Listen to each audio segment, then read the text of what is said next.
7 shqiptar u arratisën nga burgu, që të gjithë u vranë, vetëm njëri shpëtoi. Dhe ai që shpëtoi menduan se kishte vdekur, por tani do t'ju tregoj këtë histori që më ka mbetur në kujtesë dhe më kujtua, do t'ju them se përse më kujtua. Atëre, dje lexova për ministrin e Koresë së Veriut që e pushkatuan. E pushkatuan sepse atë e zuri gjumi gjatë një seance në ministrin në mbledhjen e ministrisë së Koresë së Veriut. Dhe Kim Jong e vrau, e pushkatoi. Pse? Sepse është mungesë edukate që njeriu të fle gjatë një seance. Çfarë janë këto budallëqe? Mu kujtua koha e komunizmit. Sepse është tepër e rëndë, një gjë e tillë. Sot ishte ministri ai që pushkatuan, ministri nuk e di keni lexuar lajmet apo jo, ishte ministri i arsimit. Një njeri me kulturë, sepse ata janë me kulturë, njeriu i arsimit, nuk janë lidera si pune këti që është stërnipit që janë gjithmonë në politikë. Nuk janë këta lidera. Këta duhen pushkatuar. Në vitin 1978 në Shqipëri ndodhi një fakt vërtet i çuditshëm. Kanë folur që të gjithë, atëherë nuk flisin nëpër media, por kush është rastisht dhe nuk e ka bërë ende, bëjini like faqes nëse nuk e keni bërë ende, dhe ju faleminderit që jemi për bashkë. Por doja t'ju thoshja që faleminderit Shqipe, sinqerisht faleminderit. E përsëri sepse shumë prej ju shikojnë videot, e kanë vënë re nga statistikat dhe disa nuk i kanë bërë like faqes dhe janë si mund të thuhen të jashtëm, por i shikojnë këto video gjithmonë. Tani ndoshta nga nuk e di pse, por nuk i kushton asgjë. Ti bëni like faqes që t'jeni miq, sepse ju vjen notifikimi, kështu që të shihemi sërish dhe të diskutojmë.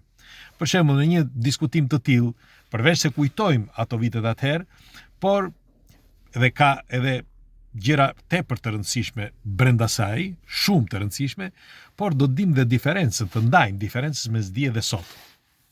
Ky zotëria ishte nga zona e Vlorës, nuk mund të them emrin, nuk mund të them dot vendin, por ishte nga zona e Vlorës. Dhe e kishin arrestuar. E kishin arrestuar në atë kohë, në kohën e komunizmit. Ai kishte qenë ushtar. Dhe në ushtri nuk e di nuk e di bëri fjalë me dhe qelloi njërin, edhe e kishin futur brenda. Më duket njëri prej tyre vdiq dhe kështu që ai mbeti në burg. Dhe në burg ishte bashkë me 6 të tjerë. Tani ç'ndodhi gjatë periudhës së vitit të ri, mos gaboj, kur ishte festa vitit të ri, këta kishin përgatitur se si duhet të arratiseshin. Dhe 2 prej tyre ishin përgatitur me shumë kujdes, sepse në atë kohë, kush nuk e di, kush nuk është informuar, shumë prej jush janë të informuar dhe din shumë mirë, në atë kohë mund të trajtonte kushdo dhe ishte e garantuar pushkatimi. I garantuar sepse nëse njëri do të thoshte një fjalë të vogël, që të gjithë pushkatoheshin. Dhe ndodhi, thash, në një natë feste.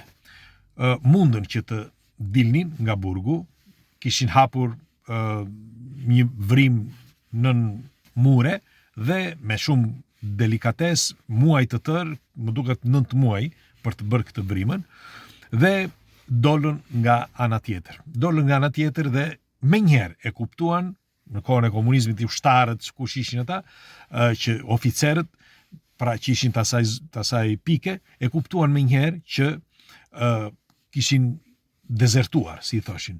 Dhe morën pikat e tjera, sepse këta ishin nuk ishin në kufi, por ishin pranë kufirit, dhe bet fjalë, mos gaboj, andej pranë Ersekës, nga ato zonët andej.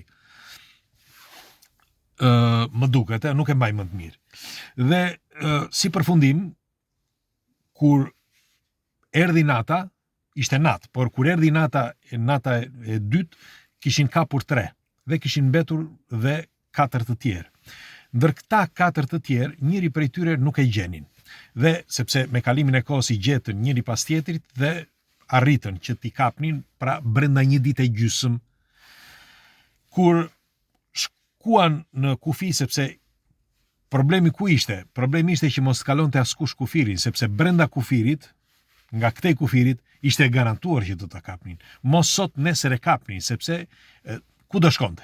S'kishte vend ku të shkonte. Më shumë, pjesa kryesore e kësaj historie është që pothuaj 80% e njerëzve në komunizëm ishin që gjithë fuksa, që i thoshin atëherë. Pra, edhe baba shkonte denonconte të birin ose i biri babain e tij. Merre mend se ku kishte arritur, njerëzimi. Dhe ja kishin bërë kokën vallë me komunizmin, me këto budallëqet. Dhe si përfundim, nuk e gjetën më. Nuk e gjetën, u bë buje madhe, shkonin me qenë që të kontrollonin, po as me qenë nuk gjetën gjë, sepse shkuan deri sipër kufirit dhe nuk i gjetën. Si përfundim e lanë këtë, sepse kujtuan se ai ndoshta e kishin ngrënë qend ose kafshët e egra, ose ndoshta kishte vdekur nga i ftohti dhe nuk mundën ta gjenin. Si përfundim u dorëzuan pas një muaj, më duket, një gjë e tillë. Por kjo histori nuk mbaron këtu, sepse në vitin 1995-96 një gjë e tillë, nuk e mbaj më të mirë, por kjo ka qenë koha, 95-96, në zonën ku ai kishte lindur, pra në zonën e Vlorës, njëri nga këta ky që nuk gjetën, u shfaq. U shfaq dhe të gjithë mbetën, kishte ndryshuar totalisht, kishte ndryshuar trupi, karakteri, fytyra, kishte ndryshuar shumë. Ishte bërë më i shëndosh, shumë më i shëndosh, dhe koka e madhe si shtoshin, unë nuk e pash, sinqerisht, por më thanë, më treguan. Dhe ai tregoi se çfarë i kishte ndodhur dhe si kishte mundur që të ikte nga kufiri. Dhe tani po ja u tregoj. Me pak fjalë, ati i jepnin për të ngrënë çdo ditë. Dhe çfarë bëri ky? Shiko çfarë zgjuarësie madhe. Ai shkon atë kafe që i jepni, sepse bënin kafe. Dhe atë kafe që i jepni, ai merrte një grimc të vogël, ato që mund të mbante nga ajo kafe. Dhe pak nga njerëzit, pak nga ata ushtarët që ishin aty, pra të burgut, ai merrte pak kafe. Dhe çfarë bëri? Mbushi një qese plot, kjo më duket një vit e ca, më shumë biles, 2 vjeta, nuk e di, mblodhi kafe sa ishte një qese e madhe, dhe atë qesen, një copë të bluzës, nuk e mbaj më të mirë një gjë e tillë, nuk kanë kaluar vite dhe nuk e mbaj më të mirë. Por e mbaj mend që ma kanë treguar atëre, dhe e tregonte ai, dhe ishin mbledhur, si shton në dhomë, aty ishin mbledhur gjithë burrat e fshatit që e dëgjonin këtë histori. E kishte bërë një vrim në cep të murit dhe aty vinte këtë qesen me kafe.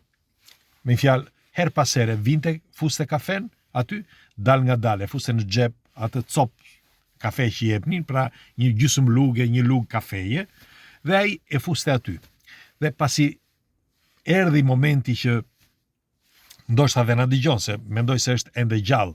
Merreni me mend që ai në atë kohë, pra në 95-ën, tregohet që ishte rreth 35 vjeç, 36 vjeç, një gjë e tillë.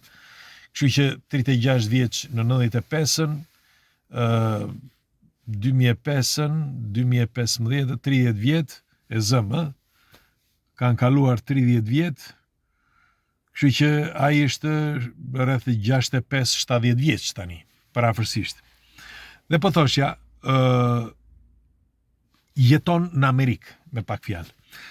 Por gjatë asaj kohe, pra ai kur mblodhi atë kafen, u kishte thënë shokëve që ai donte ta rratisej. I kishte thënë një shoku, dhe këta mes njëri tjetrit filluan që të thoshin dhe për njërin dhe për tjetrin, ky është djalë i mirë, dhe vendosin që të iknin që të gjithë.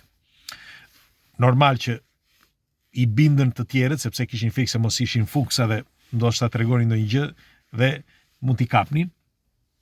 Dhe si përfundim, ai nuk i tha asgjë askujt, por mori qesen, atë qese që kishte, me kafe, siç ju thash, dhe u nis atë mbrëmje njësoj me të tjerët. Por ç'bëri? Ai nuk iku si të tjerët që iknin me pse i kapën të tjerët, sepse ky ishte thelbi i kësaj bisede. Pse i kapën të tjerët? Sepse lini gjurmë. Gjurmët ishin pika bazë dhe era që linin ishin pika bazë. Qënt i kapnin me njerë njerëzit, sepse mjaft që ta të ndjenin erën, shkonin atje ku ishin fshehur dhe i gjenin. Në fakt, 2 prej tyre i gjetën ishin fshehur në një guv poshtë një tip shpelle. Të 2 ishin aty dhe aty i gjetën brenda me anë të qenme. Dhe tjetrin e gjetën me anë të gjurmëve se ishte afruar afër kufirit që të kalonte dhe ushtarët e kapën. Kurse këtë nuk e kapën dot. Pse nuk e kapën? Sepse ai e dinte shumë mirë, kishte bërë një pjesë të ushtrisë se kishte bërë pikërisht aty, pra në kufi. Dhe ai e dinte se si funksiononte. Vendin, me fjalë, përpara se të shkonte, nuk duhet ta shkelte aty ku ishte vendi but dhe nuk duhet linte asnjë gjurmë. Gjurmën më të vogël nuk duhet ta linte. Në fakt ai dal nga dal edhe kur shkonte në ato vendet që ishin me gjethe ose me bar, ai mundohej që të shkonte të hipte mbi gur.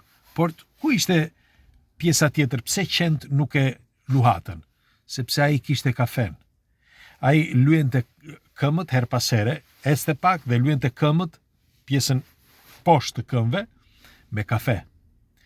Por i kishte mbledhur këmbët, si thuhet, me plasmas, sepse plasmasi nuk depërton era, pra nuk del era, dhe mbasi i kishte lidhur si punë çizmesh këmbët, poshtë këmbëve hidhte kafe. Me fjalë, her pas here i merrte një grusht kafe dhe kalonte poshtë këmbëve. Ose poshtë prapanicës në qoftë se ulej, që qënd mos të ndjenin erën. Sepse unë nuk e dija, dhe atëherë kur e thoshin këtë, nuk e dija, nuk e di nga e dinte, që era e kafes e largon qenin. Qeni nuk mund të marrë. Si përfundim, arriti në kufi. Kur arriti në kufi, si kishte treguar atyre miqve dhe familjarve, aty ishin ato 20 metra, 30 metra sa ishin tokë e punuar tek telat, sepse toka e punuar ishte nga ana këtej, por edhe nga ana andej në disa vende, pra të telave, ata telat me gjemba që lidhni gjithë kufirin. Dhe çfarë bërjej? Kur arriti, kishte dëbor, si shtoshte, dhe ai për mos të lënë gjurmë, sepse këtë e bënte dal nga dal. Të gjithë menduan se ai kishte ikur. Ai iku pas 28 ditëve, sipas të dhënave, 28 ditë, sepse ikte me shumë nga dal. Për shembull, gjatë ditës ai lëvizte dhe hante pak kafe, me atë mbaj. Mbuloi me shkurre dhe rrshqiste dal nga dal derisa shkoi te kufiri. Kur shkoi te kufiri bëri këto marifetet me kafe që mos ta kapni etj. Dhe kur arriti tek toka e punuar, aty me fjalë përpara se të arrinte toka e punuar që ishte dëbor, me dëborën që binte, ai mbulonte gjurmët pas, duke ecur, duke rrshqitur dal nga dal, derisa arriti tek vendi aty. Kur arriti aty tek vendi, ishte i detyruar që të linte gjurmë sepse do kalonte nga ana tjetër dhe nuk dinte se si t'ja bënte. Si do t'ja bënte aty. Dhe vetëm një gjë, çfarë bëri ai? Mori këto disa deg prej me shkurre dhe i lidhi të këmbët. Deg që mos ishin shumë të mëdha, po t'ishin vetëm deg që të linte gjurmët e degve, poshtë me gjithë gjethet. Pra i vuri poshtë këmbëve dhe kur kalonte, mundohesh që mos të ishin gjurmë të thella, po të ishin gjurmë të lehta, me cepat e këmbëve që t'ishin njerë kështu, dhe derisa arriti tek telat. I kaloi telat, me shumë u qa aty në për tela tjere, dhe i kaloi nga ana tjetër. Nga ana tjetër, i ju hoq vetëm njëra nga ato deg, nga këmbët.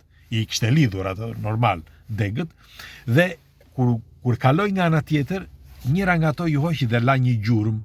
Me një fjalë, ai mendonte se nuk kishte lënë gjurmë, sepse i fshinte me anë të këtyre degëve që mbante gjithmonë, por edhe këmba e tij, duke i rënë një nga ato degët, nga këmbët, ju hoq, ai la gjurmë aty. Megjithatë, iku në Greqi, nga Greqia kërkoi azil politik, e quan, më duket, o në Itali më duket e quan, dhe në Itali ai kishte marrë drejtimin drejt Amerikës dhe u tha që dua të ikin në Amerikë dhe në atë kohë respektoheshin azilit politik. Edhe kështu që ai shkoi në ambasadën amerikane dhe iku në Amerikë. Tani kur zbuluan gjurmën pas disa ditëve që zbuluan gjurmën e tij që kishte ikur andaj, menduan se ishte në një grek që kishte ardhur. Në fakt, kujtuan se ky kishte vdekur, por kujtuan se ishte ndonjë grek. Në fakt, në atë periudhë, si tregonte ky, kishin folur që ka grek që mund të vinë, ushtar grek që vinë në territorin shqiptar dhe u alarmuan atëherë. Megjithatë, ai kur u kthye në Shqipëri, që tregohesh që kur erdhi në ato zonat andaj në fshat, ky shqiptari tregohet që ishte sikur kishte mbetur me pasoja, sepse shikonte nga mbrapa, kishte frikë se mos e vrisnin, kishte frikë se mos e arrestonin, sepse edhe pse kishin ndryshuar gjërat në vitin 1995, ai prap mendonte se mund të kishte probleme. Në fakt nuk ndejti shumë, duhet të rrinte siç ishte thënë 15 ditë, por ai ndonjë shumë më pak, ndonjë mos gaboj 6 ditë, 7 ditë dhe iku. Dhe kur ka ikur atëherë thonë që nuk u kthye më, me një fjalë pak deri nga viti 2004-2005 nuk ishte kthyer më, dhe tregohet që pikërisht për këtë sepse nga sigurimi vazhdonin akoma që të ishin operativ edhe pas demokracisë, të paktën kështu thuhet. Dhe e kishin në mendje me disa që ja kishin hedhur shtetit. Dhe pse po e them këtë? Si është e mundur që sot në vitin 2025 një vend si Korea e Veriut të vrasi një ministër sepse e zuri gjumi. Dhe me sa lexova, e zuri gjumi këtë ministër sepse ai kishte qenë në për shkolla gjatë gjithë ditës edhe ishte kthyer vonë, ishte kthyer orën 2-3 të natës. Dhe në orën në mëngjes që ti edhe sikur mos ishte të kishte punuar, si mund të vrasësh ti një ministër pler, ti që e pleri i parë, të vrasësh një ministër sepse e zuri gjumi. Po ai vet nuk e zë gjumi sepse flesa i do qefi, Kim Jong-ut. Nuk e di, po unë do dëshiroja nga ju një koment, nuk po bëj asnjë koment tjetër. Ditë të mbar, kalofshi bukur dhe punë të mbar sot.